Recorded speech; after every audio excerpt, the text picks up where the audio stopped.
সামনে শুধু আসসালামু আলাইকুম। এই যে দেখুন, এই যে আমার বর্ষাকালীন ঢেঁড়সের জমি, ভেন্ডির জমি। এটাতে কিন্তু আমি প্রায় 40 দিন আগে ঢেঁড়স লাগিয়েছিলাম। এটাতে কিন্তু এখন ফুল চলে আসছে।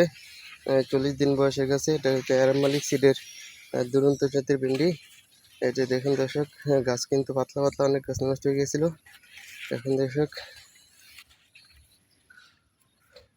ভেন্ডি জমিটা যাদের জায়গা আছে, বর্ষাকালীন তো জমির জায়গা ফেলে না রেখে কিন্তু এই ভেন্ডি লাগিয়ে রাখলে কিন্তু ভালো দামে ভেন্ডি বিক্রি করতে পারবেন।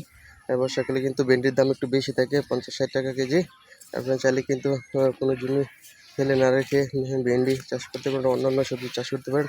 যারা সবজি চাষ করেছেন তাদের জন্য কিন্তু ভেন্ডি চাষটা একটা অত্যন্ত গুরুত্বপূর্ণ। কারণ ভেন্ডি কিন্তু আপনি চাষ লাগানোর পর 3-4 মাস পর্যন্ত ফলন দিয়ে থাকে। তাহলে কিন্তু এরকম একটা ভেন্ডি জমি চাষ করা কিন্তু 40 দিন থেকে, গতকাল কিন্তু আমি খাওয়ার জন্য কিছু পারছি, আজকেও কিছু পারা যাবে। তাহলে কিন্তু আপনি ভেন্ডি চাষ করতে পারেন। ভেন্ডি চাষ করলে কিন্তু লাভবান হবেন, কারণ 1 বিঘা জমিতে ভেন্ডি চাষ করলে কিন্তু অনেক লাভবান হওয়া যায়। ধন্যবাদ সবাইকে। আসসালামু আলাইকুম।